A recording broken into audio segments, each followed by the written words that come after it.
2017 से सुर्खियों में आए डॉक्टर कफील खान एक बार फिर से सुर्खियों में है। इस बार सुर्खियों की वजह है कि योगी सरकार ने जिस तरीके से सुप्रीम कोर्ट में याचिका दायर करी थी डॉक्टर कफील खान के खिलाफ रिहाई को लेकर, एनएसए हटाए जाने को लेकर। हमारे साथ जुड़े हैं डॉक्टर कफील खान। डॉक्टर कफील, 2017 में कंट्रोवर्शियल जो हुआ था बीआरडी हॉस्पिटल में, उसके बाद आप सस्पेंड होते हैं, गिरफ्तार होते हैं। 12 दिसंबर 2019 को आपने नारा दिया, जिसके बाद योगी सरकार आपके पीछे पड़ गई। 29 जनवरी को आपको जेल में जाना पड़ा। 7.5 महीने आपको वहाँ पर जो भुगतना पड़ा है, मारपीट भी जैसे आप बताते हुई हैं। लेकिन अब सुप्रीम कोर्ट ने जिस तरीके से याचिका जो दायर की थी खारिज कर दी है, तो योगी सरकार को समझते हैं कि चाटा लगा है या फिर करारा झटका यहाँ दिखाई देता है? अब मुझे लगता है ये संविधान की जीत है और ये सारा जो जद्दोजहद है, चाहे वो 2017 का बीआरडी ऑक्सीजन ट्रेजेडी हो और चाहे ये एनटीसीए, एनआरसी और एनपीआर का ये सब कुछ संविधान मानने वाले और संविधान ना मानने वाले के बीच का संघर्ष है। बीआरडी ऑक्सीजन ट्रेजेडी कोई कंट्रोवर्सी नहीं है, ये सच्चाई है। मैं इसे मैन मेड मैसेकर कहता हूँ, नरसंहार कहता हूँ, जिसमें सरकारी लापरवाही, क्योंकि सरकार ने पैसे नहीं दिए थे सप्लायर को और उसने ऑक्सीजन बंद कर दिया, उसकी वजह से इतने बच्चों की मौत हुई। तो उन 70 बच्चों के पेरेंट्स के जस्टिस के लिए मैं हमेशा बोलता रहता हूँ। और बीआरडी ऑक्सीजन ट्रेजेडी के बाद 9 महीने जेल में रहने वक्त ये एहसास हुआ कि एक अपर मिडिल क्लास फैमिली के होने के बावजूद, एक पढ़े लिखे फैमिली के होने के बावजूद, डॉक्टर होने के बावजूद, अच्छा काम करने के बावजूद भी अगर आपको सज़ा दी जा सकती है, तो उन मज़लूमों का, उन गरीबों का जो सबसे मार्जिनलाइज कम्युनिटी में हैं, उनके साथ क्या हो रहा होगा। इस वजह से यह एहसास हुआ कि इतने लोग, जो 138 करोड़ लोग जो मुझे प्यार करते हैं, पूरी दुनिया में लोग दुआएं करते हैं, तो मैंने ये ज़रूर निश्चय कर लिया है कि अगर किसी के ख़िलाफ़ भी नाइंसाफ़ी होगी, चाहे पूरी दुनिया में, डॉक्टर कफील बोलेंगे ज़रूर। इलाहाबाद हाई कोर्ट ने ये कहा था कि आपकी जो हिरासत आपको लिया गया था वो गैर कानूनी है। ना आपके भाषण में कोई हिंसा को बढ़ाने वाला काम था, ना आपने ऐसा कोई कंट्रोवर्शियल भाषण दिया था जिससे कि देश में हिंसा हो या नफ़रत फैले। योगी सरकार ने आपको बंदी बनाया। आप भी गोरखपुर में थे, योगी जो है 5 बार गोरखपुर से सांसद रहे हैं। कोई रिश्ता समझ रहे हैं या कोई पर्सनल ग्रजेस यहाँ पर हम समझ रहे हैं? मुझे लगता है कि बीआरडी ऑक्सीजन ट्रेजेडी के असली गुनाहगारों को बचाने की कोशिश की जा रही है पिछले 3.5 सालों से। उस वक्त के जो शिक्षा मंत्री थे, जो प्रिंसिपल सेक्रेटरी थे, जो ऑक्सीजन सप्लाई करता था, आपको बता दूं, उसने इलाहाबाद हाई कोर्ट में ये एफिडेविट दिया है कि मुझसे 10% कमीशन मांगा गया, मेरा 68 लाख रुपए जो बकाया था उसको क्लियर करने के लिए।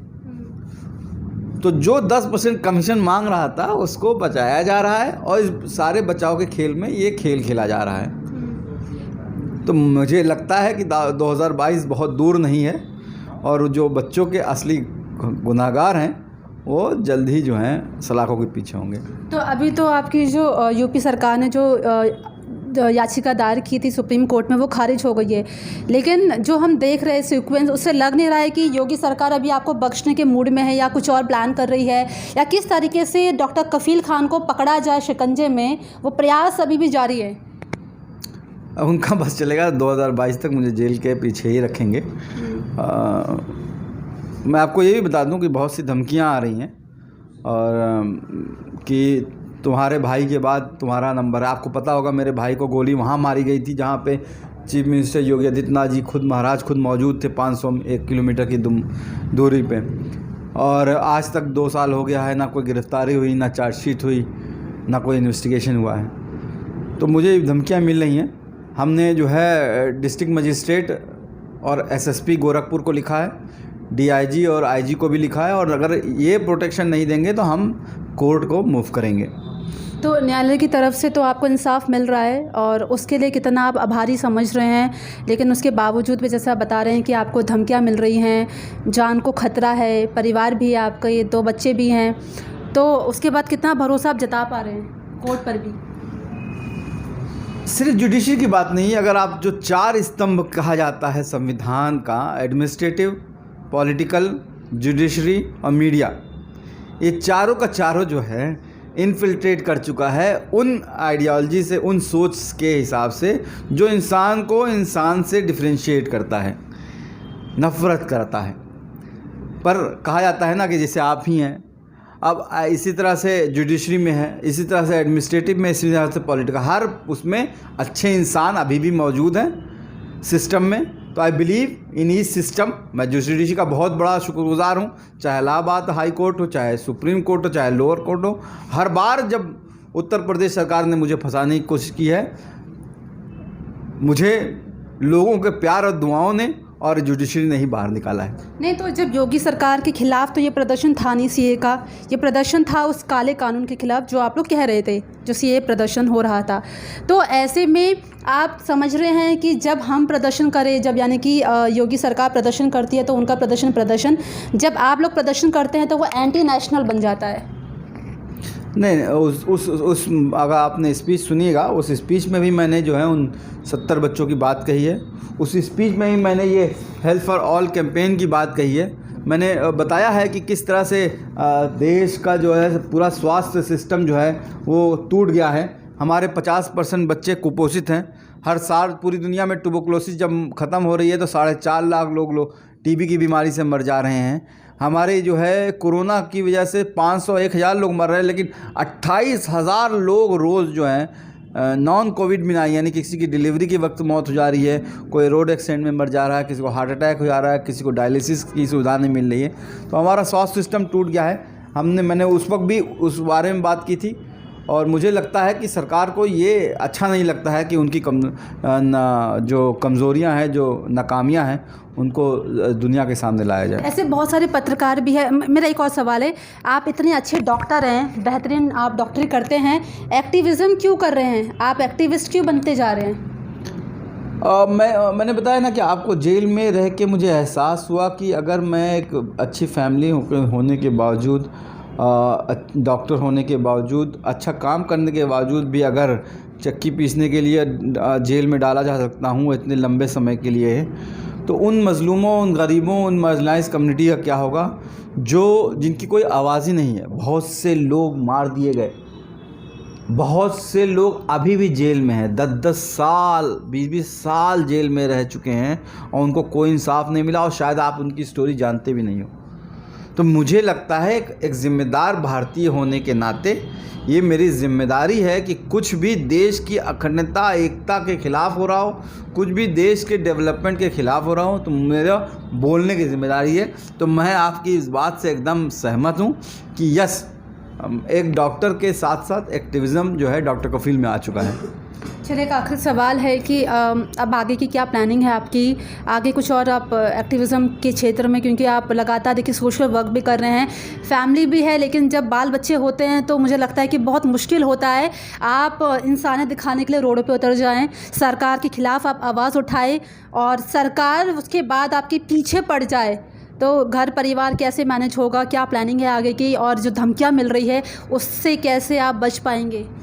देखिए, मुझे ये लगता है कि जो है ये ज़रूर आपकी बात सहमत हूँ कि मेरे फैमिली कोलेटरल डैमेज है। मेरे बच्चे जो हैं इनोसेंट विक्टिम हैं इस सारी ट्रेजिडी का, पूरी फैमिली को सफ़र करना पड़ा। और मेरी अम्मी जान जो इस 65 साल की बूढ़ी हो गई, जब इस कोरोना के काल में लोग कहा जाता है कि 60 साल के ऊपर घर से बाहर ना निकलें, उनको अलीगढ़ और इलाहाबाद और सुप्रीम कोर्ट के चक्कर लगाने पड़े। तो ये जो है वो एक है, लेकिन ये भी महसूस करता हूँ कि God must have some plan. Allah ने अगर कोई आजमाइश ली है तो उसकी कुछ मसलहत होगी।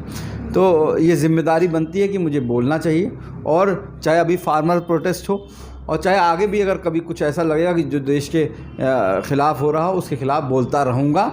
और पर ये ज़रूर कहना चाहूँगा कि once a doctor always a doctor.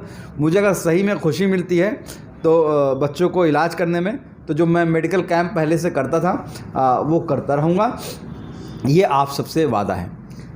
एक आखिरी सवाल है, कभी ऐसा लगा, क्योंकि आपने भाषण में जब बताया कि हिंदू नहीं, मुसलमान नहीं, इंसान बनना चाहिए, धर्म के आधार पर क्या उत्तर प्रदेश में या पूरे देश में आपको लगता है कि कहीं ना कहीं आपको डिस्क्रिमिनेशन यहाँ पर झेलना पड़ रहा है और शायद आपके धर्म के आधार पर ही आपको इस तरीके से ट्रीट किया जा रहा है? अगर कोई गैर मुस्लिम होता तो शायद ये सब नहीं झेलना पड़ता। नहीं, मैंने उस वक्त भी यही बात कही थी। मुझसे बहुत से लोगों ने उस वक्त भी पूछा था कि अगर डॉक्टर कपिल खान ना होता, डॉक्टर कपिल मिश्रा होता तो क्या योगी जी आपको जेल नहीं भेजते? तो मैं यही कहना चाहूँगा कि देखिए, चाहे वो डॉक्टर कपिल खान होता, या डॉक्टर कपिल मिश्रा होता, डॉक्टर कपिल कुमार होता, या कोई जॉर्ज होता, चूँकि उस बीआरडी ऑक्सीजन ट्रेजिडी के असली गुनाहगारों को उनको बचाना था, तो वो चाहे कोई भी होता वो उसको दबाते। पर हाँ, ये भी मैं आपकी बात से सहमत हूँ कि इस वक्त देश में जो जाति के नाम पे, धर्म के नाम पे एक अफीम खिला के नौजवानों को गुमराह किया जा रहा है, इंसान और इंसान के बीच में नफ़रत की दीवार खड़ी की जा रही है, और एक पर्टिकुलर कम्युनिटी को ये हर सारी देश की समस्याओं, चाहे आप ये देखिए कोरोना काल में तबलीगी जमात का चाहे एक एग्जाम्पल ले लिए, एक पर्टिकुलर कम्युनिटी को ये जिम्मेदार ठहराया जा रहा है कि सारी जो मुसीबतें भारत में आ रही इनकी वजह से हैं, ये ज़्यादा हो रहा है। और हम सबको, जो भी प्रोग्रेसिव माइंड के भारतीय हैं, सब हर लोगों को, उन नौजवानों तक ये बात पहुंचानी चाहिए कि हमारा जो संविधान कहता है इक्वलिटी, लिबर्टी, फ्रेटर्निटी, जस्टिस की बात, वो यही हम लोगों का कल्चर है, यही भारतीय कल्चर है, इसको ही प्रोपेगेट करना चाहिए। चलिए, बहुत शुक्रिया। मैं तोशी